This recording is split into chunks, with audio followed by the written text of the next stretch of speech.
that concept. I didn't say that. Welcome, folks, to this steering committee meeting. Chris, I presume you have the roll call. Yeah. Anyone have a declaration to make regarding pecuniary interest? I see none. I'd like to get a mover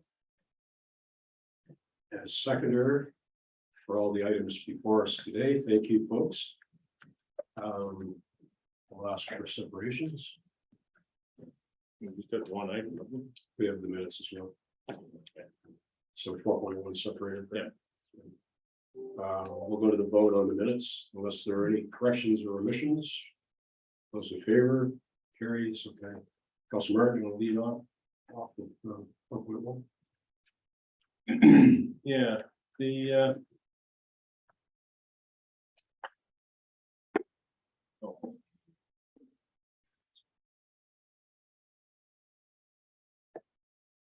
the appendix A, it shows a bunch of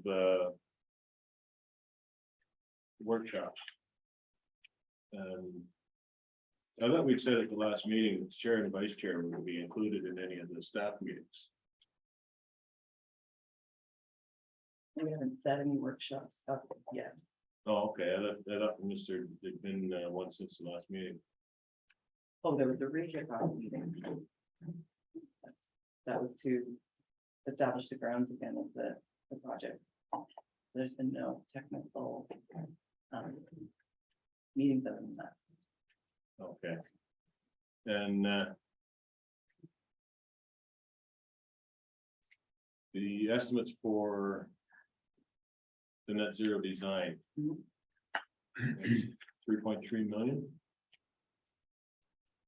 Right. And what do we get for that 3.3 million?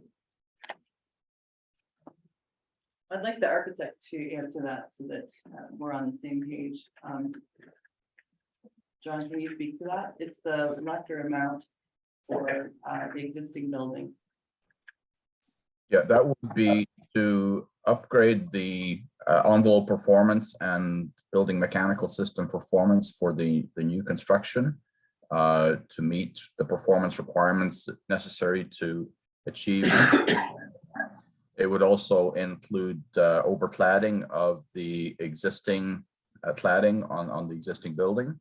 At this point, we're unsure as to what might be necessary for increasing the roof insulation to increase that value. But this would bring us from meeting current building and energy code requirements up to meeting net zero carbon in terms of building performance and energy use. Okay, and I thought I saw something in there about for net zero. Is that part of the process? I'm sorry, I missed that couple of words. Is certification of net zero part of the process for this? I would have to let her get back to you on that with some advice from my engineers.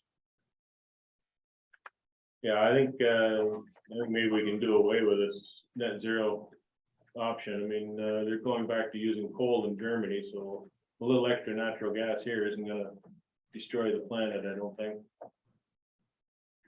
The future growth space, that's just a shell for the third floor, is it not?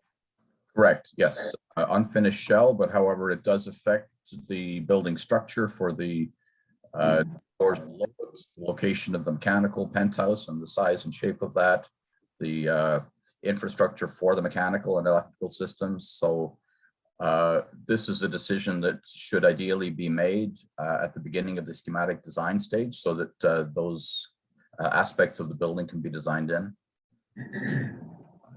Okay, and if we opt not to go with the third floor, can the addition be designed in such a way that a third floor could be added later? That would be very difficult and probably more costly than to design it as a two-story option. What becomes particularly difficult is the location of the mechanical penthouse to service the floors below.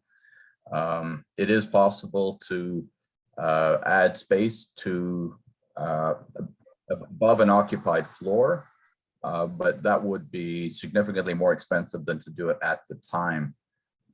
It would involve disturbing the existing roof structure, making sure that in the initial design, the structure would have to be designed to support the horizontal and lateral loads associated with the loads of the third floor. The cladding system would have to be designed to be extended.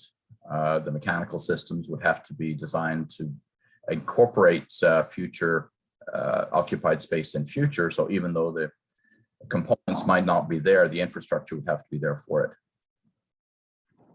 Okay, and to the chief or deputy, how soon do you envision needing additional space beyond the 2 stories of the?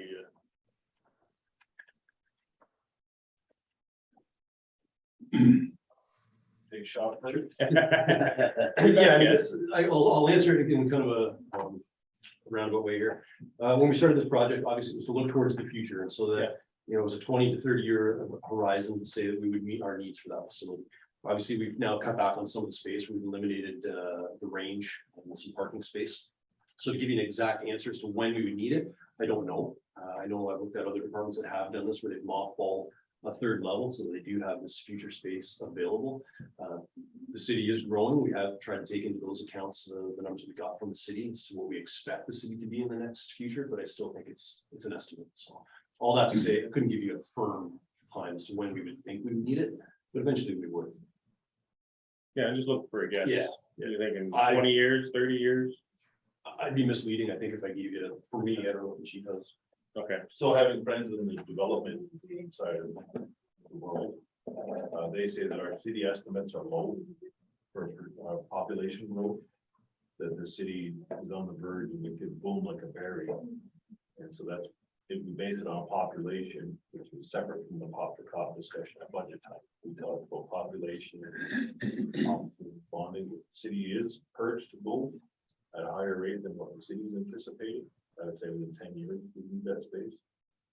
That if we don't move on a regional concept, there's nominations in the county. okay, thank you. Just along the same lines, I believe the last time the station was built, we got 30 years out of it. Is that correct? 90, early 90s. so Yes, we got 30 years out of it. So are we not planning now to get at least 30 years out of this station? I know that a lot of things are going to change, but you were somewhat vague there. Well, I tell you, so the facility was built in 91 Okay. to go to 30 years, but in 2008, there was a large renovation that had occurred at that point. Okay. And at that point, there was discussion of adding a 2nd story to this facility, which at that time wasn't possible. So that's what, come back to me, I guess. I mean, it's a box to. Thank you. Chad. Brian, did you want to answer something? I was gonna, try to help out a little bit to the deputies' answer. One of the reports I don't have in front of me. Originally did this report, it did call for a room, that's an extra room, chief, I'm trying to do eye contact with the deputy here. That would actually, we might run out to like a such like affiliated, not-for-profit or something, to you guys needed the space that when Lee's did that report. And also we talked about ambulance station and also, and it's not in the reports there, we have another site for ambulance location, which is going really well. But there was talk in that report about leaving space empty for like a neighborhood watch program or whatever, which affiliated with you guys. I just trying to. Yeah, correct. So So you filled it out. yeah, so thank you for that. So basically what it was, nobody comes into the police station anymore other than to report a crime. And we used to have a community room where the community could come in, they could, we don't charge for it, they could rent it out. And we would, Girl Guides, Boy Scouts, sports, that sort of stuff. We just don't have it anymore because of space requirements. So I would assume a 3rd level would allow us to do that and invite the community back in. I don't know that if the current design would allow that. But I have to do a question for the architect. So it's something that's definitely missing in our facility. Thank you. Jared. Yeah, I'm not sure. Thank you, Mr. Chair, who I should be asking this question of, but net zero's been around for quite some time now, so we must have a ballpark idea of what the return on investment would be. Should we clad our old buildings and do, I guess, a better job of our new build? What do we hope to save in 30 years of having gone up to the net zero qualifications. Because this net zero was in the submission, but not part of the actual cost. The reason why we put it in this report today is so that we can get that question answered formally. I'd like to propose that the architect submit the analysis to us in time for our next task force meeting, so that we can see if it's value add or. And secondly, it would be the design of it all, right? So if you do wind up getting a space where you need the community to come in, you might need to, and this is long-term, but you might need to rejig some things when it comes time for that third floor, so that you're not putting necessarily the Girl Guides and Neighborhood Watch, for example, on the third floor, that you'll have to offset to go up there. But all those things would need to be captured in a formal report from the architect. So that's why it's here, so that we can get a better grasp on the rate of return. And we can certainly do that, yes. Okay, and was any thought given to either solar installations or making sure that the roof structures are strong enough to handle it in the future? Any talk, any discussion about that? Yeah, we've been discussing that as a possibility, and it's a strategy that we've used on other facilities. It would be a case of presenting to the city the doing that and making provision for those PV panels and the payback period associated with it. And I should note that this net zero design option is inclusive of things like double glazing, not triple glazing. This cost isn't the highest cost you could go to. We're proposing the lower option within cost value. Okay, we should have both of those answers when? Well, by placing it here in this meeting, I can formalize the ask to the architect, and you can ask him, I think you had said July. John? We could get this answered in the period of 2 weeks to have it to the task force well in advance of the next scheduled meeting. Thank you, Mr. Chair. I'd rather know the numbers without throwing the baby out with the bathwater, so hopefully we can get that information. Thank you. Very good analogy. Thank you, Chad. Let me just weigh in then with respect to the net zero. Can staff explain why that's here before us today? Specifically for having a bit of an informal discussion. The intent was to hopefully have a recommendation on the table for you with that cost benefit analysis, but we're just a couple weeks into this discussion and it needs to be formalized. So this is just to simply say, are we going to use the time with the consultant? My question is more based on that. Why is it here? It was in the original motions. It's a council resolution, I believe, from Christina, to go back and look at a net zero option. And so now we're into that option. It's a conscious effort. Do we still want to keep going down that road, or do you want to stop down the road? It was in the original council resolution. Okay.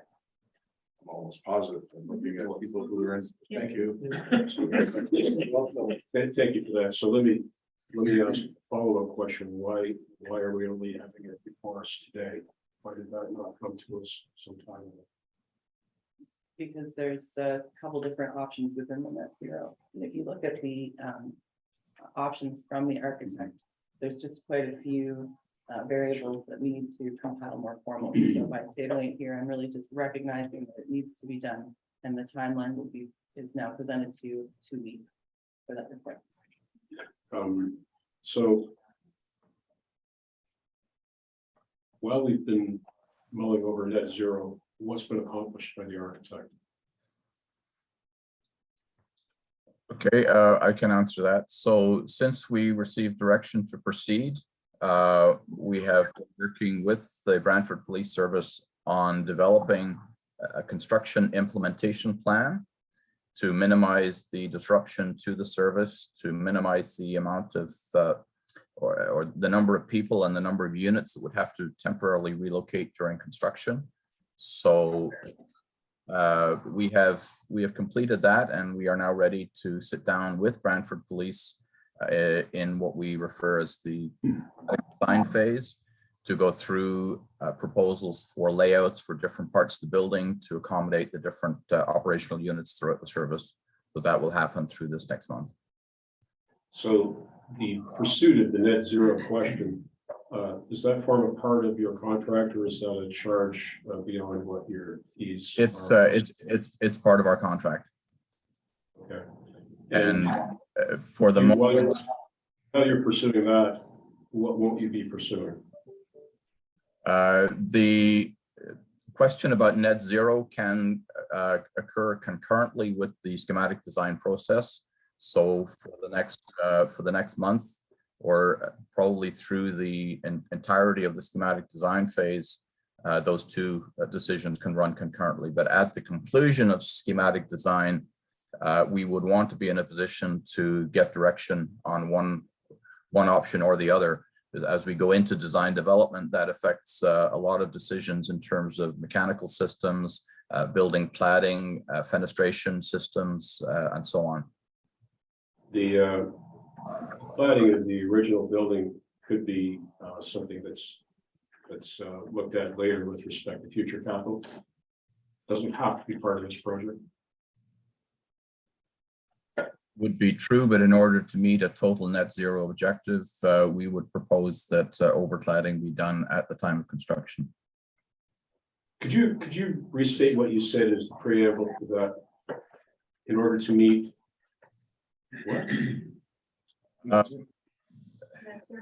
In order to meet net zero for the building and construction project as an entirety, we would recommend overcladding the existing brick cladding at the current building. Same time. Yes. Okay. Right, go ahead. Yeah. Go ahead. This, for the existing building, it says replacing with double glazed windows. Is there single glazed windows in this building now?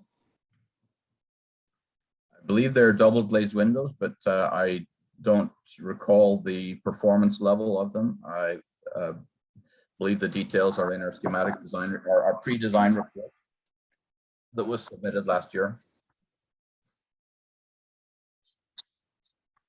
How much energy savings do you get by replacing double glazed with double glazed? Double glazed windows can have a variety of performance levels. Obviously, if it didn't make financial sense and there was no appropriate return in investment, that would not be an option. The glazing it's not just the glass and the insulated glazing units. It's the frame construction and whether that's acting as a thermal bridge or not. The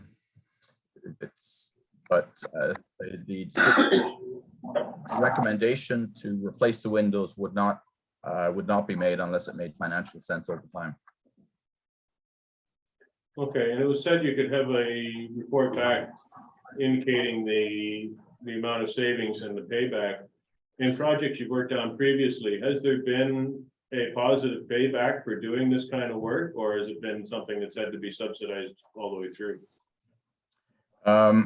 We have not had a project that has exactly the same parameters as this in terms of looking at upgrading a substantial amount of the existing cladding.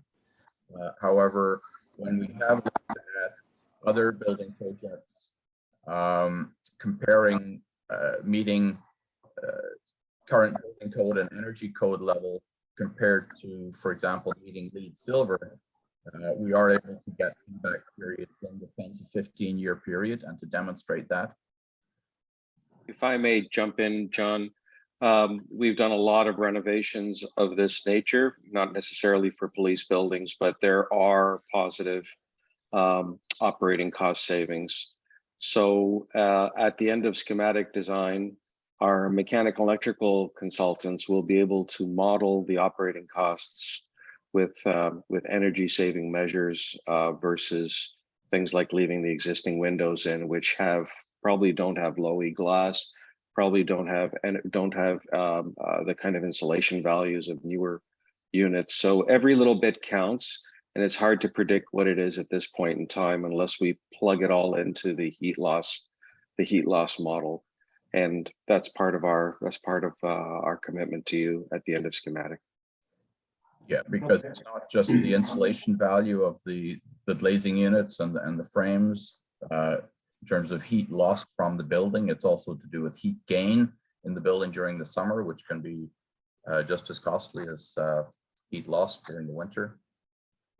Could I just add something as well? I encourage you to be, I guess, cautious with deferring some of the building envelope upgrades to, a later date, a later project. As it is, we're probably looking at a 3-year construction duration when we're phasing the project. So if things are deferred for another, 5-10 years, the building's going to be under a constant state of construction. Recognizing the operations that go on inside the police facility, I'm not sure that that's really fair to the occupants. And as well, something like the windows, the existing ones are 30 years old. That's essentially kind of their expected, lifespan. You might be able to get like another 10 years out of them, but they're going to have to be, replaced probably sooner than later. Okay, and how do you test to see if the existing windows are low E or not?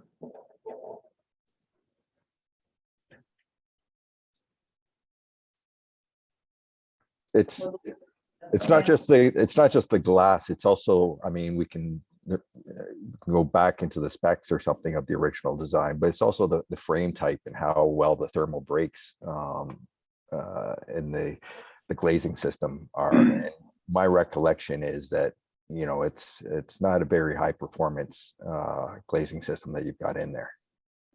Because 30 years ago, the standards were very different to what they are today. There's been a lot of advances.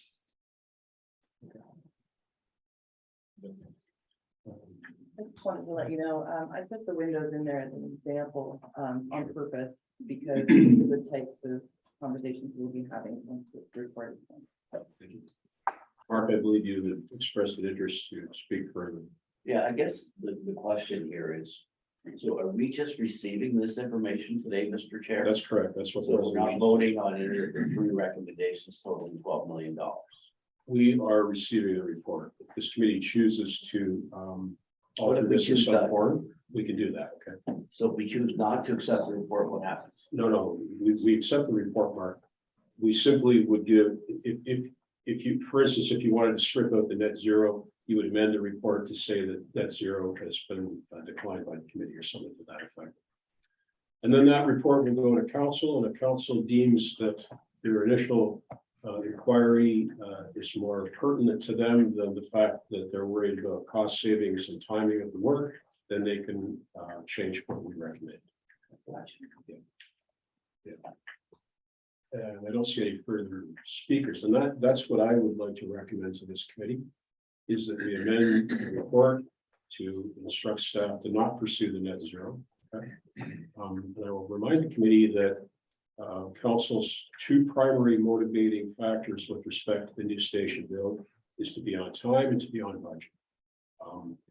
And I'll also remind the committee that council was not willing to wait a week to look at location options.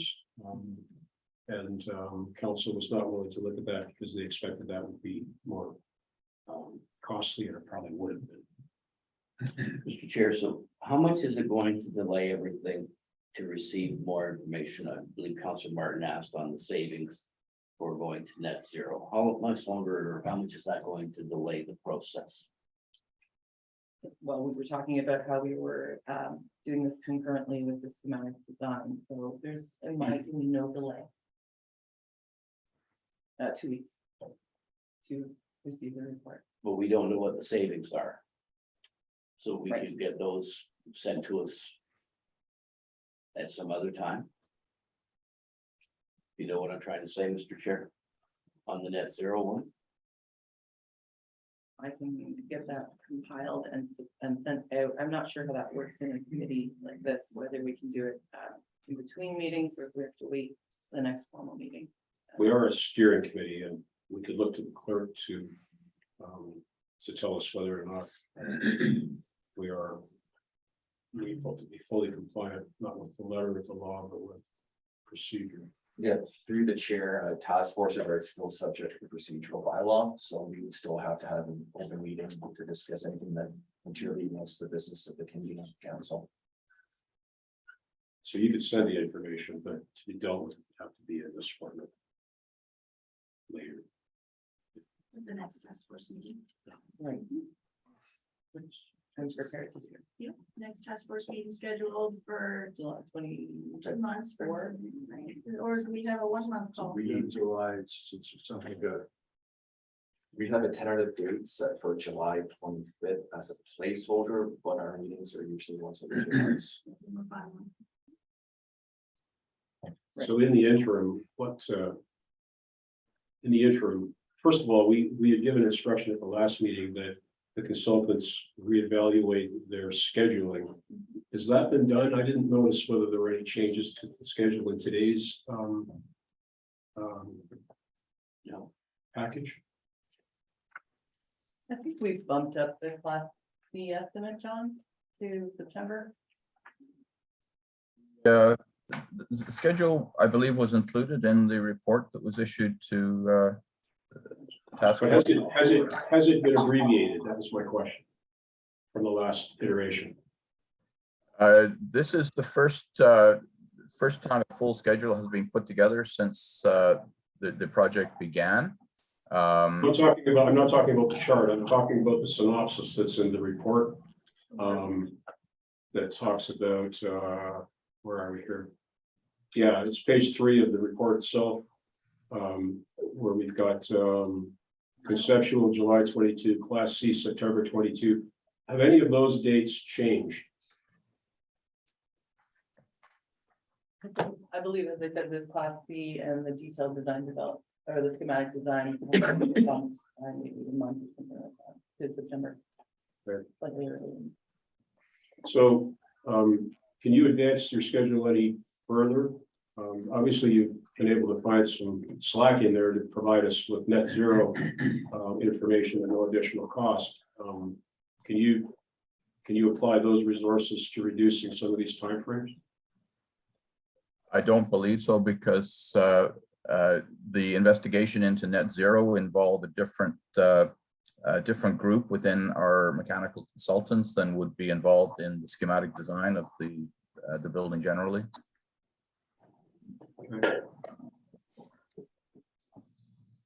So does the committee wish to take any action with respect to net zero?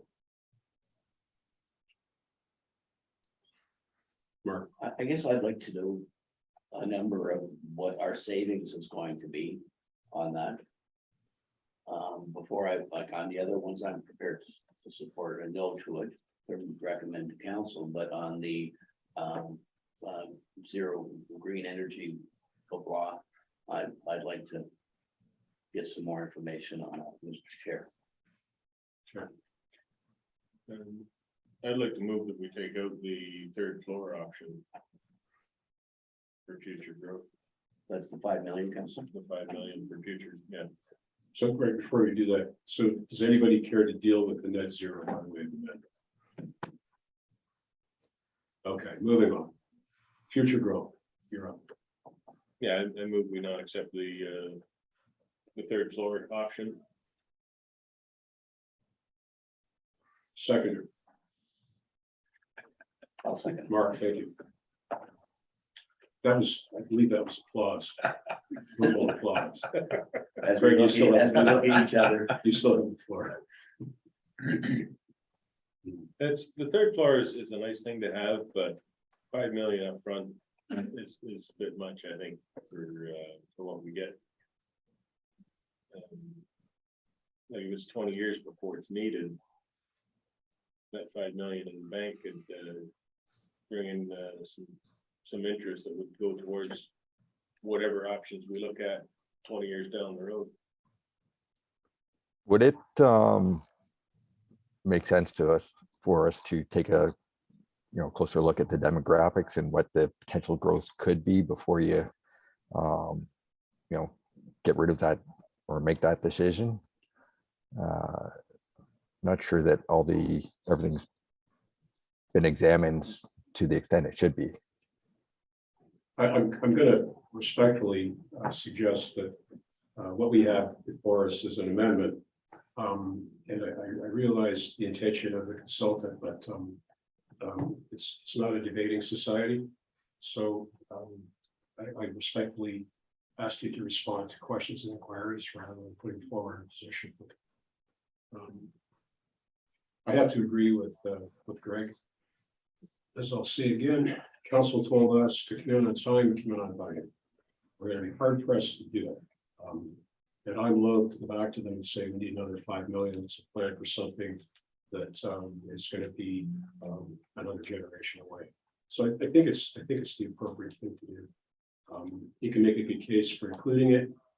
We've talked about how our job would be so much easier if Karen George had done that, because you know, Karen likes to remind us that she was part of the committee. And if they'd done it, we'd probably be in the very same position today, debating whether or not that was appropriate. And we'll see what happens in one generation from now. But I think it's the thing to do. Greg's right. Yeah. Further discussion? Yes, Jay. Yeah, I know there was a space that was left in the Wayne Gretzky Center that is currently unused and might need 2 million to access it. But that's okay, we can leave that there, that's fine. My concern overall, based on the demographics or the proposed demographics or the purported demographics of Brantford in the next 25 years, whether we boom or bust. A lot of the thinking that went into this planning process of making sure we have provisions for future growth is to avoid the kind of situation that we're in right now. Where do we get our land from? Well, luckily, we just happen to have a very good neighbor. Number two, how much space do we actually need? Well, we don't really know, and no one really does know.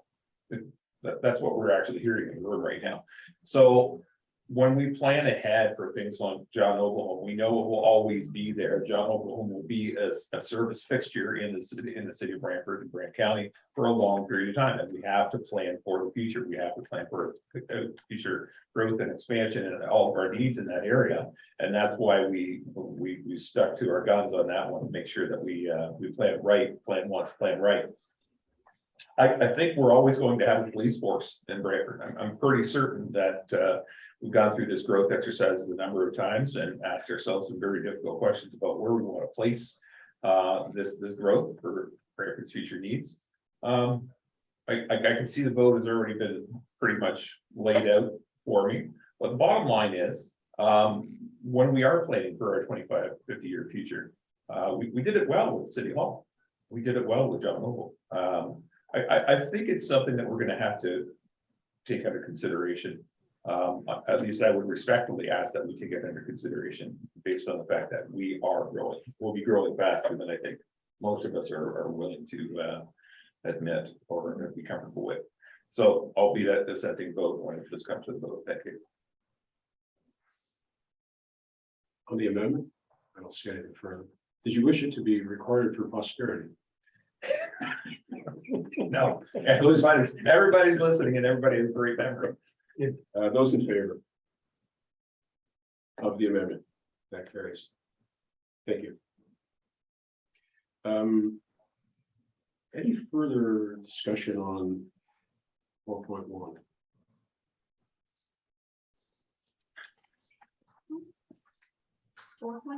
Yes. The item we're on. We also have the item respecting in-camera meetings. And is there any discussion on that? Let me just say that what's before us, I think, is quite appropriate. The service has indicated some trepidation about the actual layout of certain portions of the building being made public. And I think probably we can deal with that with respect to the way the city considers in-camera meetings, and perhaps what might be appropriate is if you guys think it's the right thing to do, is to have the architect prepare a set of drawings for public consumption that does not indicate the type of building use that we're going to be incorporating, or perhaps just showing the building envelope itself. But that's something the service can weigh in on further. The discussion around it, We'll have to see how we go with each meeting in terms of how we discuss the building layout itself. And we want to be very specific that they need to go in camera, relates only to those specific areas. Because Chris will be making sure that the chair obeys our in camera rules, okay? So that's all I want to say on that one. With respect to the project options description that we have in today's report, page 5, perhaps I'm misunderstanding, but are we being told that fixtures, furniture, and equipment are options? Again, it was captured in the proposal, but as an additional cost, whether we wanted to pursue it. We have a global budget of 39 mil. Right. Okay. So help me out here. The 39 million included fixtures, furniture, and equipment. Right? It's the inventorying of those pieces and the extra work involved with making sure that those components are properly incorporated. And I've seen it where fixtures, furniture, and equipment are not necessarily at the forefront of at the onset of a project, and then they wind up creeping into your cost later. So you've simply split that out from the 39 million. And it's in addition to the 39 million. It was an add-on from the architect, which they can speak to as well, to assist us with those pieces, as opposed to not assisting us with. John? Orly? Can you speak to that additional fee of 3 mil for the FF&E? I think that, you know, there's workstations and whatnot where there's some of them that can be, reutilized, and then over time you can budget to replace them, but there's going to be some equipment, and I'll just say, use the forensics labs as an example, where there's you presently don't have the equipment for 3 bio suites. So that would have to be new equipment in order to make the forensics labs functional right off the bat. So I think it's just a matter of still, we need to evaluate what FF&E can be deferred and what's going to be needed to be implemented right away. That's still a question. So part of it is inventorying of what we have and then deciding what to do with it from there. Like the forensic lab, like the furniture and so on, to deconstruct those pieces and reassemble them. If you've got it wrong, it's costly in terms of where everything from power and IT to those hard fixtures like furniture. So again, this can be a more specific evaluation presented to you, see whether this is something you'd like to get more information on at your next task force meeting, or we can just table it and say we'll deal with it when that time comes. Okay, so thank you. That offers some clarity. So you go to the top of page 5. This is council approved budget is 39 million. Yeah. So that 39 million did not include any FFE. No, and I wanted to extrapolate that for this meeting so that you're aware. Thank you. of that rather than So our later. budget is 42 million. Sorry, our budget's 39. We can build a great new building, but we can't have desks and chairs. We can still do it. It would just be money later to discuss as opposed to money now. It's just if I can just explain a little more. There's been a bit of back and forth here, like on numbers. So originally when this was done, again by Colliers, it was 39 million. This was 2 years ago. And then in January, the architect came in and did specific, and it came out to 54 million. We re-looked at it. Then they came back with a budget. Lee's correct me a few times this, so Lee, correct me again if you like.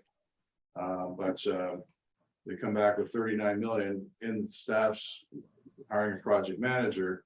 She's gone and kind of looked at the details of the 39 million that was submitted at the last meeting and realized on this version, there is no FF&E. We talked about it by emails and said it should be full disclosure. that was not in the last time we met, the FF&E was not in there. We needed to start factoring that in. So whether we take it off the 39 million, the less of a building, or you include it now, in the last reports, GM Hans also said that we need to go back and look at our capital budget based on inflation, not just on this project, but all our projects. Right now, we have to relook at our capital base, because things have gone, So I'm glad you had that look. Thank you. And I think what Brian just said speaks volumes. So we have 39 million in today's dollars. We need 42. We're told price escalates $500,000 a month. So what does our $42 million buy us in terms of the check that we write in 2023 to 25? What is our 42 million buy us on that? And what's that going to cost? And how much do we have to reduce our budget to be at 39 or 42 in 2025? It was just rhetorical, but by all means. To add to that, it is very difficult to identify the costs in 2025, just with the current market instabilities. We would like to anticipate that the 42 million will give us what we're looking for today. However, with market, supply chain, everything along those lines, there is a potential that we would be requesting for an additional ask to provide what we define in today's time frame. So conversely, should we be whacking 20% off our budget? Andy, sorry, go ahead. Yeah, sorry, to you, Chair. So there was a report in April 26th to the task force that listed off items that aren't included right now.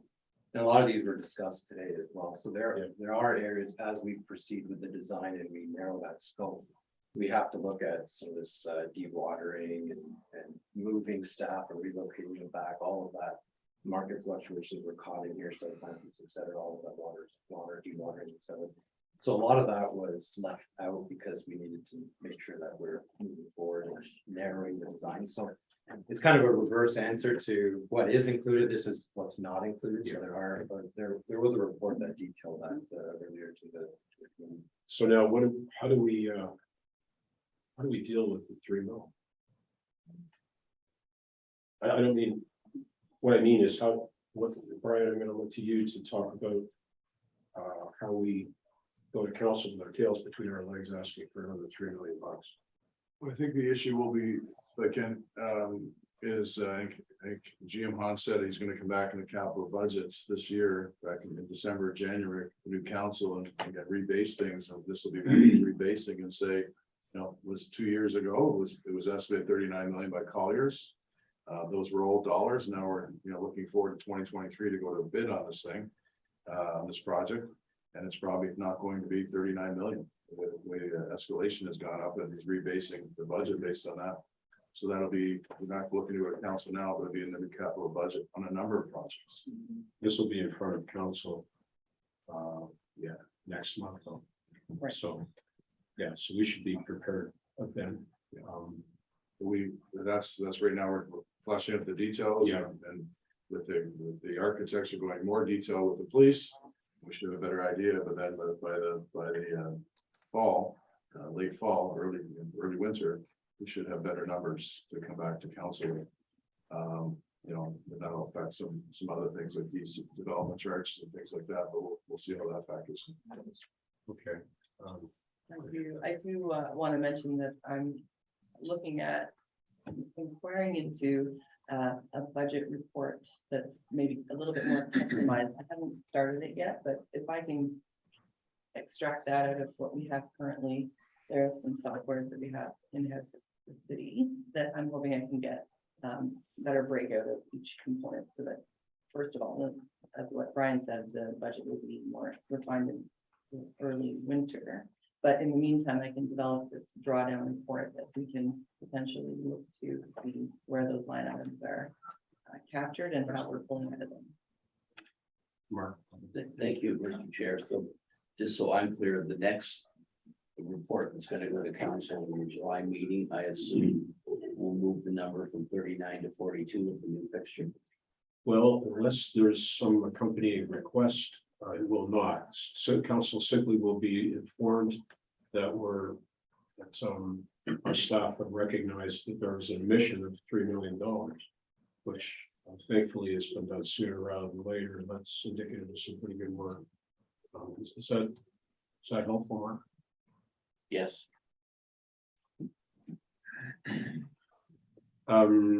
So staff can think about that, right? The net zero options. Is there any federal or provincial grants that will cover off some of the cost of some of that work? Yeah, if there are grants, we will apply for them. There's many net zero and with all factors, transit and building, a lot of those grants out there. So we are pursuing a lot of them. If something is good for this, we will pursue that as well. Okay, so if the analysis gives us a payback time, that can be short if we are successful in getting some grants. Okay, thank you. Further to that, accompanying this report to committee of the whole, could we ask staff to have ready the memo that talks about the cost saving, the future energy cost savings? We have that ready for that date, even if it's a High level. class 42. Okay.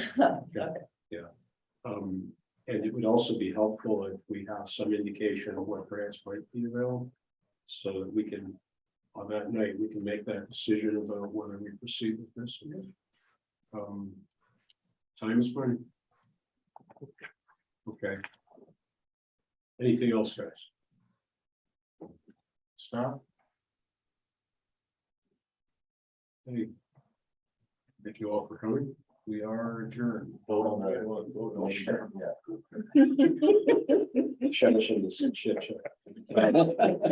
Twice. Sorry, There's a hand up on screen. Yo, Paul. You're on mute. Oh, thank you. I would like to just go back to the FF&E issue and recommend that regardless of what's decided on the budget for the FF&E, I feel that it's important that you incorporate that into the contract documents and give the responsibility to the contractor to fit out the building. It's a very complicated process in a police facility, and you want the contractor to be coordinating all of the mechanical, electrical, data. There's some pretty sophisticated equipment in here, as well as furniture these days. And we are increasingly finding it more and more difficult to rely on a furniture installer to work with the general contractor on a building this specialized. So whatever that ends up being, whether it's $1,000 or it's $3 million, incorporate that as an allowance within this contract so that you have a seamless product at the end of the day. Thank you, Mr. Chairman. Yeah, thanks, Paul. It's an excellent idea. Are you familiar with the supplier that the corporation, the city of Brantford has used over the past number of builds, the old city hall retrofit and the new city hall? I would like to say that I was involved in this new process in setting it up, and it was a very good process, and it worked beautifully. You know, I think there were a few little things, but that's exactly the process we used, Mr. Chairman, and I recommend we use the same process again for this. That's excellent. Thanks for that. All right. I'm gonna say it was an excellent process, the new city hall, local furniture supplier. And in fact, it's been referenced. We've had the city of Burlington, City of Oakville down to see this as a best practice, what we did at the new city hall. Yeah, it's become a good model. It's really become a fair BPS guided model for doing this. Excellent. We shall go to the vote. Those in favor of everything as amended. That carries. Thank you. We are adjourned. Thanks, everybody, for coming today and for all your good work.